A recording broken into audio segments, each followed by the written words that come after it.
안녕하세요. 출근길 노동법 전경국 노무사입니다. 오늘은 M신문사 기자로 활동하던 중 자택에서 급성심근 경색으로 사망한 사건을 산재로 승인받은 그 사례에 대해서 설명드리도록 하겠습니다. 먼저 사건 개요를 간단히 설명드리면 소속은 땡땡일보였으며 근무기간은 20년, 그리고 직무는 사진 취재 기자로 근무하였으나 사망 전 3개월 사이에는 내근직에서 현장 취재 기자로 직무 배치가 변경되면서 근무하던 중 자택에서 새벽에 사망한 채 발견된 사건입니다. 사건 수임 단계에서 주요 고민했던 부분은 첫 번째, 취재 기자의 업무 내용을 어떻게 조사할 것인가에 대한 문제, 그리고 두 번째, 근로시간 자료는 어떻게 확보할 것인가에 대한 문제, 그리고 세 번째, 회사의 부정적인 견해를 어떻게 극복해낼 것인가에 대한 문제, 그리고 네 번째, 발병 전 일주일 일본 큐슈에 3일간 방문했던 그 사실이 있는데 그 사실에 대한 업무 수행성에 대한 주장을 어떤 방법으로 그 쟁점 사항들을 풀어나갈 것인가 하는 그 문제, 이렇게 총 4가지에 대한 고민을 시작으로 사건을 수임하게 됐던 사건입니다. 그러면 이러한 쟁점들을 조사 과정에서 어떻게 풀어나갔는지를 간략히 설명드리면, 첫 번째, 취재기자의 업무 내용에 대한 조사가 필요했는데 그 구체적인 내용은 결국 동료 기자를 만나면서 조금씩 풀려가기 시작했습니다. 비록 회사에서는 고인의 업무 내용에 대한 유리한 정황에 대한 자료 제공은 사실상 거의 없는 상태였습니다. 하지만 그렇다고 해서 조사를 포기할 수 없는 것이 유족 사건이기 때문에 한 명 한 명씩 수개월에 걸쳐 동료 직원을 수소문해 가면서 한 분씩 만나가면서 고인의 업무 내용을 파악하고 정리할 수 있었습니다.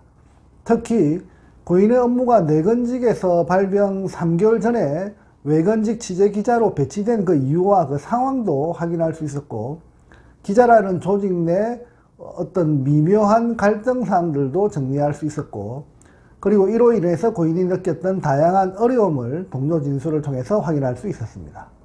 둘째, 근로시간에 대한 조사 과정에서는 고인의 행적을 추적하는 다양한 기법을 총동원하였습니다.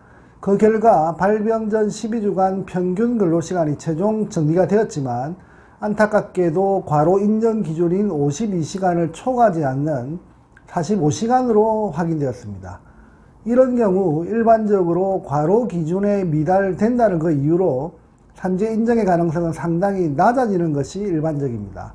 따라서 추가로 조사 방향을 정한 것이 바로 사망하기 5일 전 2박 3일로 일본에 방문했던 내용을 업무 관련성 있는 사실관계로 입증해내면 사망 전 일주일간 근무시간이 최대 70시간으로 확보되는 것이 확인되었습니다. 이렇게 될 경우 만성가로 요건에는 미달되지만 단기가로 요건에는 충족된다는 그 주장을 근거로 산재로 승인받을 여지가 조금은 열릴 수 있어서 이 부분을 상당히 중요한 포인트로 공략을 했습니다. 넷째, 회사의 부정적 견해를 어떻게 할 것인가에 대한 쟁점이 있었습니다. 일본 큐슈 방문의 목적을 업무 수행성으로 인정받기 위해서는 회사의 도움이 절실하게 필요했습니다. 하지만 회사는 전혀 도움의 여지를 주지 않고 있었고, 오히려 개인 휴가를 사용해서 방문한 사항을 어떻게 업무 관련성이 있는가 라고 하면서 반론을 제시하기까지 했습니다.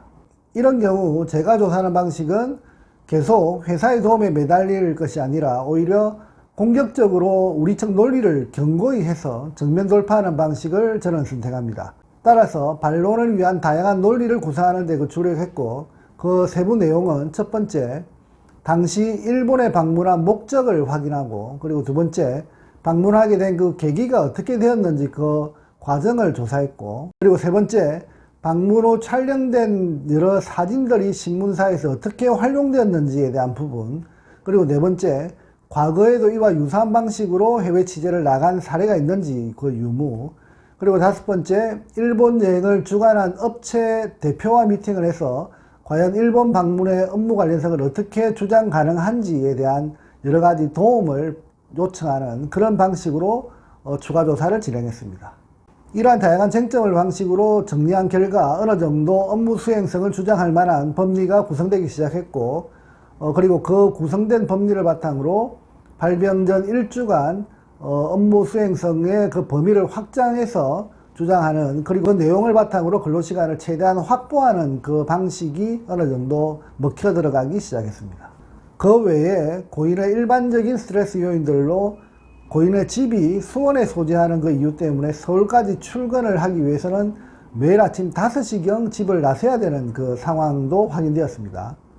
그리고 그런 생활을 20년간 계속 해왔다는 부분, 그리고 일본 큐슈에 방문하였을 그 당시에 추위에 떨면서 상당히 힘들어했던 그 상황이 카톡에 그대로 남아있는 부분들을 활용할 수 있었고, 그리고 귀국 직후 당시 아침 일찍 취재를 하기 위해서 주한 미국 대사관 앞에서 대기하면서 느꼈던 추위와 심리적 긴장 상태 등 다양한 발병 전 일주간 상황을 압축적으로 주장해서 단기가로의 시간적 요인과 업무 내용적 요인을 나름대로 충분하게 주장할 만한 그 내용들을 바탕으로 최종 산재로 승인받게 되었습니다. 이번 사건의 경우 만성가루 인정 기준인 발병 전 12주간 일주당 평균 52시간에는 미달되는 상황이었지만 법리 해석의 여지가 있던 일본 방문을 업무 관련성으로 끌어내고 회사의 다양한 반론을 극복해내면서 고인의 유리한 측면을 힘들게 부각시키고, 그리고 강조한 결과 최종 산재 승인의 결과를 받아낸 그런 의미 있는 사건으로 저는 기억하고 있습니다.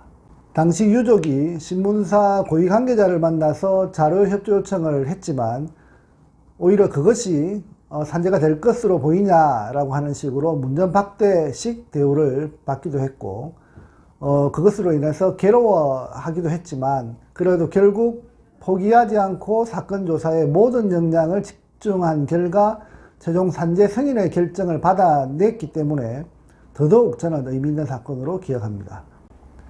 유족 사건은 무엇보다도 마지막 순간까지 사건을 포기하지 않고 자료를 수집하고 정리하고, 그리고 논리를 구성하는 사건에 대한 집요한 집중력이 필요하다는 것을 온전히 보여준 아주 의미 있는 사건으로 저는 생각을 합니다. 감사합니다.